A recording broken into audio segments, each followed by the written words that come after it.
बिस्मिल्लाहिर्रहमानिर्रहीम। पाक एज़न education system Nankana साहब, मैं हूं अहमद रज़ा ख़ान। अब हम थोड़ा सा आगे बढ़ते हैं। प्रीवियस लेक्चर में हमने डिटर्मिनेंट को स्टडी किया, हम थोड़ी सी बात को आगे बढ़ाते हैं। अब है स्क्वायर सिमेट्रिक और एंटी स्क्यू सिमेट्रिक मैट्रिक्स। अब है सिमेट्रिक, कोई सा भी ऐसा सिमेट्रिक जिसका ट्रांसपोज लिया जाए और अगर वही दोबारा आ जाए, या अगर हम किसी का ट्रांसपोज लें तो वो माइनस, तो ये कहलाता है स्क्यू या एंटी सिमेट्रिक। तो ये हमारे पास स्क्यू सिमेट्रिक या एंटी सिमेट्रिक जो है वो बन जाता है। अब वो सवाल की स्टेटमेंट कहता है कि अगर हमारे पास देखें, पहली बात जो इसकी डेफिनेशन वो ये है कि इसका ट्रांसपोज लेने से दोबारा फिर मैट्रिक्स ए ही बन जाए। ये एक स्क्वायर मैट्रिक्स है, ये दोबारा वही हमारे सामने आ जाए। देखिए ये मेरे सामने मार्कर है, अगर मैं इसको ऐसे भी घुमा दूँ तो ये मार्कर रहेगी।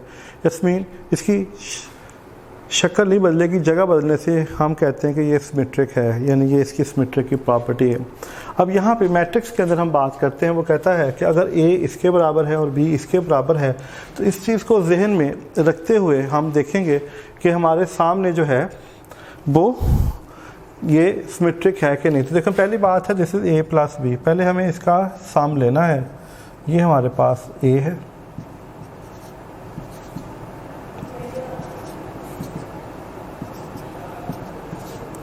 ये प्लस, और ये हमारे पास बी।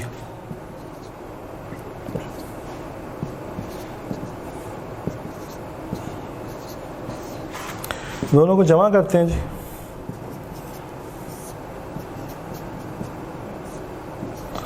मैट्रिक्स को जमा करने के लिए हमने प्रॉपर्टी पढ़ी हुई है कि मैट्रिक्स के ऑर्डर का सेम होना ज़रूरी है। उसी चीज़ को हम फॉलो कर रहे हैं। इसके जो क्रॉसपॉन्डिंग एलिमेंट्स हैं उसके अंदर हम इसके एलिमेंट्स को जमा कर रहे हैं। तो ये हमारे पास, इसको a प्लस बी करेंगे तो ये आ जाएगा -2 -1 3 -1 3 -2 3 -2 एंड 2। ये हमारे पास a प्लस बी आ गया। ये हमारे पास क्या आ गया? ये हमारे पास a प्लस बी आ गया। बेसिकली हमें a प्लस बी नहीं चाहिए, हमें शो करना है कि a प्लस बी सिमेट्रिक है। तो bye the definition of symmetric हमें क्या करना है? हमें a प्लस बी का ट्रांसपोज लेना है, और जब हम a प्लस बी का ट्रांसपोज लें तो वो a प्लस बी ही आए, तो हम कहेंगे जो हमारे पास जो गिवन जो इसका मैट्रिक्स बनता है वो सिमेट्रिक है। देखिए हमने a प्लस बी लिया। अब यहाँ तक जाने के बाद टेकिंग ट्रांसपोज, तो हम a प्लस बी का ट्रांसपोज लेंगे। जब हम a प्लस बी का ट्रांसपोज लेंगे तो हम यहाँ पे इसका ट्रांसपोज लेंगे। जब इसका ट्रांसपोज लेंगे, देखिए इसकी रोज़ को कॉलम में कन्वर्ट करेंगे, -2 -1 3, फिर -1 3 -2, फिर 3 -2 और 2। तो देखें जब हम इसका ट्रांसपोज लेंगे तो ये चीज़ हमारे सामने आती है, ये दोबारा a प्लस बी बन जाती है। क्या बन जाती है हमारे सामने? a plus B. तो हम कहेंगे जो गिवन हमारे पास है a plus B is a symmetric. तो ये हमने a प्लस बी को सिमेट्रिक शो कर दिया। अब इसी तरह इसका दूसरा सवाल है। अब इस पर पहली बात वो कहता है a प्लस ए का ट्रांसपोज को सिमेट्रिक शो करो और a माइनस ए के ट्रांसपोज को स्क्यू सिमेट्रिक शो करो। क्या करो? पहले हमें उसका सम लेना है और सम को सिमेट्रिक शो करना है, फिर हमें उसकी सब्ट्रैक्शन करनी है और उसको सिमेट्रिक शो करना है। तो देखें स्टार्ट करते हैं। ये इसका पहला पार्ट, ये दूसरा। The start first part. देखें ये हमारे पास a है,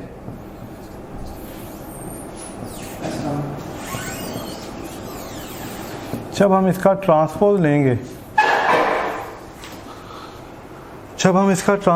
तो क्या आएगा हमारे पास? देखिए ये हमारे पास रो है, इसको हम कॉलम में कन्वर्ट कर देंगे। ये हमारे पास रो है, हम इसको कॉलम में कन्वर्ट कर देंगे। ये हमारे पास रो है, हम इसको कॉलम में कन्वर्ट कर देंगे। यानी हमने इसका ट्रांसपोज लिया, हमने रो को कॉलम में कन्वर्ट कर दिया, रो को कॉलम में कन्वर्ट कर दिया, रो को कॉलम में कन्वर्ट कर दिया। तो given condition is this a plus A transpose. पहले हमें क्या करना है? हमें a को a के ट्रांसपोज के अंदर जमा करना है। क्या करना है? हमें a को a के ट्रांसपोज के अंदर, ये a आ गया हमारे पास दिस, और यहाँ पे जो हमने इसका ट्रांसपोज लिया है हम उसको लिख लेते हैं। तो मेरा बेटा यहाँ तक जाने के बाद हम इनको जमा करते हैं। जब हम इसको जमा करेंगे दस corresponding element 1 + 1 2, 2 + 3 5, 0 + -1 -1, again 3 + 2 5, 2 + 2 4, -1 + 3 this is 2, -1 + 0 -1, 3 -1 2, 2 + 2 4। अब हमारे पास a + a का ट्रांसपोज हमने ये फाइंड आउट कर लिया। अभी हमने सिर्फ उसकी गिवन कंडीशन फाइंड की। गिवन कंडीशन में वो हमसे डिमांड कर रहा है कि a + a का ट्रांसपोज, हमने उसकी स्टेटमेंट को क्रिएट कर लिया, हमने a + a के ट्रांसपोज को फाइंड आउट कर लिया। अब हमें आगे बढ़ना है, हमें बढ़ना है तो हमें इसको सिमेट्रिक शो करना है। बाय द डेफिनेशन ऑफ सिमेट्रिक्स हमें क्या करना है, हम किसी भी गिवन चीज़ का अगेन ट्रांसपोज लें तो अगर वही चीज़ दोबारा क्रिएट हो जाए तो हम कहेंगे वो सिमेट्रिक है। तो हम क्या करेंगे, हम इसका ट्रांसपोज लेंगे। क्या लेंगे, हम इसका ट्रांसपोज लेंगे और ट्रांसपोज लेने के बाद हम देखेंगे, देखें ये रो है, इसको कॉलम बना लिया, ये रो है इसे कॉलम बना लिया, और ये रो है इसे कॉलम बना लिया। जब हमने a + a के ट्रांसपोज का ट्रांसपोज लिया तो हमने देखा ये दोबारा देखें a + a का ट्रांसपोज ही बनता है। क्या बनता है, ये a + a का ट्रांसपोज ही बनता है। तो इसका मतलब ये हुआ कि जब हमने a + a का ट्रांसपोज लिया तो हमारे सामने जो चीज़ क्रिएट हुई वो ऑटोमेटिकली वही है। तो इसका मतलब है this is a symmetric, this is a symmetric. अब इसके बाद हमारे पास जो नेक्स्ट है वो ये है कि a - a का ट्रांसपोज। अभी इसका सेकंड पार्ट है, वो कहता है a - a का transpose. What is a? a हमारे पास है 1 2 0, 3 2 -1, -1 3 2, minus according to the question statement, यहाँ दरमियान में माइनस है। अब इसका ट्रांसपोज हमने ये लिया हुआ है, -1 2 2 3 0 -1 and 2। तो मेरा बेटा इसको माइनस करते हैं। जब माइनस करेंगे तो क्या आएगा, 1 - 2, दिस इज़ 2 - 3 एंड 0 -, +1, 3 - 2, 2 - 2, -1 -3। ये मैं आपको समझाने के लिए सारे के सारे स्टेपिंग कर रहा हूँ, आपने इसको बहुत गौर से अंडरस्टैंड करना है। 3 - +1, 2 - 2। सिंप्लीफाई करेंगे, -1 -1 1 1 0 -4 -1 4 एंड 0। ये हमारे पास जो स्टेटमेंट आएगी बेसिकली ये a - a का ट्रांसपोज है। ये क्या है, ये हमारे पास a - a का ट्रांसपोज है और हम चाहते हैं कि इसको सिमेट्रिक शो करना है। सिमेट्रिक शो करने के लिए हम क्या करेंगे, a - a के ट्रांसपोज का ट्रांसपोज लेंगे। तो जब हम इसका ट्रांसपोज लेंगे, जब हम इसका ट्रांसपोज लेंगे तो ये बनेगा -1 -1 1 1 0 -4 -1 4 0। तो देखें ये a - a के ट्रांसपोज का ट्रांसपोज। अब इसका इसके साथ कोई रिलेशन नहीं बन रहा, इसका मतलब ये सिमेट्रिक नहीं है, इसका मतलब जो है वो ये सिमेट्रिक नहीं है। फिर दूसरी बात हम देखते हैं कि ये स्क्यू सिमेट्रिक है कि नहीं, और स्क्यू सिमेट्रिक के लिए हम इसमें से माइनस कॉमन लेंगे।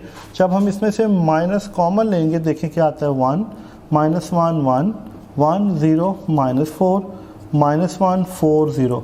जब मैं इसमें से माइनस कॉमन लूँगा तो वी कैन सी, देखें इसका इसके साथ बड़ा रिलेशन बनता है। तो ये बनता है a - a के ट्रांसपोज का transpose is equal to -a - a का ट्रांसपोज। तो this is skew symmetric, this is skew symmetric. यानी माइनस लेने से जो सवाल है, जो हम काम करना चाहते थे वो हमारे सामने आ गया। तो हमने देखा कि ये bye the definition of skew symmetric ये हमारे पास जो है एक स्क्यू सिमेट्रिक जो है मैट्रिक्स जो है वो बन जाता है। और यही जो है वो हम प्रूव करना चाहते थे। हमने देखा कि हम किस तरह इसको सिमेट्रिक और स्क्यू सिमेट्रिक ले सकते हैं। इसी तरह थोड़ा सा आगे बढ़ते हैं, हमारे पास क्वेश्चन नंबर 4 है। क्वेश्चन नंबर 4 है, क्वेश्चन नंबर 4 में वो कहता है if A symmetric or skew symmetric. Question number 4 है, उसमें वो कहता है question number 4 if A is symmetric या A is mu-symmetric and AB is equal to BA and AB is equal to BA, then show that AB is symmetric. तो कहता है show that AB is symmetric. अब generally हम जानते हैं कि matrix के अंदर कॉम्यूटेटिव प्रॉपर्टी होल्ड नहीं करती. इन मैट्रिक्स के अंदर A B is equal to B A नहीं होता. ये स्पेशल केस है जो इस सवाल की वजह से उसने आपसे डिमांड किया हुआ है. लेकिन उसने इस यहाँ पे 3 कंडीशन बता दी हैं. क्या बता दी हैं? 3 कंडीशन. फर्स्ट कि ये सिमेट्रिक है, दूसरा ये स्क्यू सिमेट्रिक है, तीसरा A B is equal to B A है. ये 3 कंडीशन होल्ड करेंगी तो ए बी सिमेट्रिक होगा, अदरवाइज ए बी सिमेट्रिक नहीं होगा. ये उसने सवाल के अंदर आपको बता दिया. अब इसका सलूशन है we want to show that A B is symmetric. तो ए बी सिमेट्रिक शो करने के लिए हमें क्या करना पड़ेगा? हमें ए बी का ट्रांसपोज लेना पड़ेगा. अगर हम ए बी का ट्रांसपोज ले लें और ए बी का ट्रांसपोज लेने के बाद ये ए बी ही आ जाए तो हम कहेंगे कि ये सिमेट्रिक है. तो हम जानते हैं ए बी जो है वो बराबर होता है B transpose and A transpose. लेकिन by the definition of symmetric matrix हमें शो करना है कि जब भी हम किसी का ट्रांसपोज लें, अगर मैं यहाँ पे ए बी का ट्रांसपोज लेता हूँ तो ये ए बी आना चाहिए. ये सिमेट्रिक की डेफिनेशन है कि यहाँ पे जो भी नंबर चीज़ है, जो भी मैट्रिक्स है, जो भी जिसका ट्रांसपोज लो तो दोबारा वही चीज़ आए. लेकिन यहाँ पे तो ऐसी चीज़ नहीं आ रही. यहाँ पे तो आ रहा है B transpose into A transpose. इसका मतलब है ये तो थोड़ा सा मामला डिस्टर्ब हो जाएंगे. तो फिर हमें जो उसने 3 कंडीशन हमें दी हैं, देखिए उसने हमें बताया है ए सिमेट्रिक, स्क्यू सिमेट्रिक, और उसने यहाँ पे ये भी बताया कि अगर ए सिमेट्रिक हो और बी भी सिमेट्रिक हो. ये सवाल के स्टेटमेंट में है, ये नहीं है. स्क्यू सिमेट्रिक का जिक्र नहीं है, सॉरी, स्टेटमेंट के अंदर, क्योंकि यहाँ पे बी का इस्तेमाल है. उसने कहा ए सिमेट्रिक है और बी सिमेट्रिक है. क्या है? ए सिमेट्रिक है और बी सिमेट्रिक है. A B is equal to B. अब पहली बात, अगर बाय गिवन जो उसने दे दिया हमें, उसने कहा बी सिमेट्रिक है और ए बी सिमेट्रिक है. उसने बता दिया हमें कि बी भी सिमेट्रिक है और ए बी सिमेट्रिक है. इसका मतलब क्या हुआ? बी ट्रांसपोज की जगह पे क्या आ जाएगा? ए, और ए ट्रांसपोज की जगह पे क्या आ जाएगा? ए, क्योंकि ये उसने दे दिया, बाय गिवन है. उसने बता दिया कि ये और ये दोनों सिमेट्रिक हैं. फिर उसने तीसरी बात बताई, एंड अगेन वो हमें बता रहा है कि A B is equal to B A. अब देखो यहाँ पे बी ए था, इसकी जगह पे क्या आ जाएगा? A B. तो देखें, by the definition of symmetric property हमें यही शो करना था कि अगर ए बी का ट्रांसपोज लिया जाए, और ट्रांसपोज लेने के बाद वो ए बी ही आ जाए, तो हम कहेंगे कि ये एक सिमेट्रिक मैट्रिक्स है. अब क्योंकि ये इसके बराबर नहीं आ रहा था, यहाँ पे बी ट्रांसपोज था, यहाँ पे ए ट्रांसपोज था, तो उसने बताया कि ए ट्रांसपोज ए भी सिमेट्रिक है और बी भी सिमेट्रिक है. इसका मतलब है बी ट्रांसपोज की जगह पे क्या आएगा? बी, और ए ट्रांसपोज की जगह पे क्या आएगा? ए. तो हमने क्या किया? बी ट्रांसपोज की जगह पे बी लिया है और ए ट्रांसपोज की जगह पे ए. फिर हम जानते थे कि बी ए के बराबर नहीं होता, लेकिन उसने सवाल के अंदर हमें कंडीशन दी हुई है कि बी ए जो है वो ए बी के बराबर है. तो मैंने यही चीज़ यहाँ पे इस्तेमाल की कि ए बी किसके बराबर है? बी ए के. इससे जहाँ पे बी ए था मैंने वहाँ पे ए बी पुट कर दिया. आप देखें, इसका ट्रांसपोज लिया तो ए बी का जो ट्रांसपोज है वो ऑटोमेटिकली ए बी के बराबर आ गया. तो इसका मतलब क्या हुआ? It is symmetric. It is symmetric. तो यहाँ तक ये हमने देखा कि किस तरह हम किसी भी गिवन मैट्रिक्स को जो है वो सिमेट्रिक और स्क्यू सिमेट्रिक शो कर सकते हैं. सिमेट्रिक के लिए उसका ट्रांसपोज लेने के बाद उसका ओरिजिनल आ जाता है, और स्क्यू सिमेट्रिक के लिए उसका ट्रांसपोज लेने के बाद वहाँ पे माइनस आ जाता है. तो मेरा बेटा, ये हमने देखा this is symmetric and skew symmetric. अब इससे थोड़ा सा आगे बढ़ेंगे. अभी इसमें बहुत सारी बातें हमने करनी हैं. अभी हमने अपर ट्राइंगल, लोअर ट्राइंगल, अभी हमने स्क्यू हार्मेशंस और सिमेट्रिक और स्क्यू सिमेट्रिक हार्मेशंस की बात करनी है, जिसे हम हार्मिटियन भी बोलते हैं. तो अभी हम थोड़ा सा इसको लेके आगे बढ़ेंगे. तो देखते हैं कि नेक्स्ट लेक्चर में हम इसको किस तरह देखते हैं. तो मेरा बेटा, एक दफ़ा फिर इस चीज़ का बड़ा ख्याल रखना है. मैं बार बार बता रहा हूँ कि सिमेट्रिक का मतलब ये है कि किसी भी गिवन मैट्रिक्स का ट्रांसपोज लो और वो दोबारा वही मैट्रिक्स बन जाए तो ये सिमेट्रिक है। किसी भी मैट्रिक्स का ट्रांसपोज लो और उसमें ऑपोजिट साइन आ जाए तो ये स्क्यू सिमेट्रिक है। मैंने आपको बड़ी सिंपल सी मिसाल दी, देखें ये मार्कर है मेरे पास, अगर मैं इसकी जगह इसको ऐसे घुमा दूँ तो ये मार्कर ही रहेगी, लेकिन इसको ऐसे घुमाने से इसकी जगह चेंज हो जाती है। जिस तरह हम बड़ी सिंपल सी मिसाल लेते हैं, घरों में जो हमारी माएँ बहनें बेटियाँ जो होती हैं वो घर की सफाई करने के लिए कभी सोफ़े को उठा के इधर से इधर रख दिया, कभी सोफ़े को इधर कर दिया, टीवी को इधर कर दिया, यानी सोफ़ा रहता है, टीवी रह के उसकी जगह चेंज हो जाती है। क्या होती है? उसकी जगह चेंज होती है। तो जगह चेंज होने से चीज़ें चेंज नहीं होती बल्कि उनकी खूबसूरती में इजाफा होता है। सिमेट्री का मतलब ही खूबसूरत होता है। सिमेट्री का मतलब क्या होता है? खूबसूरत, यानी किसी भी मैट्रिक्स को किसी भी तरह से घुमाया जाए तो उसकी किसी भी हालत में कोई फ़र्क ना आए, उसको हम क्या बोलते हैं? वो सिमेट्रिक कहलाता है। तो मेरा बेटा देखते हैं इंशाल्लाह ताला नेक्स्ट हम इसमें क्या स्टडी करते हैं। जब तक के लिए इजाज़त दें, अल्लाह हाफ़िज़।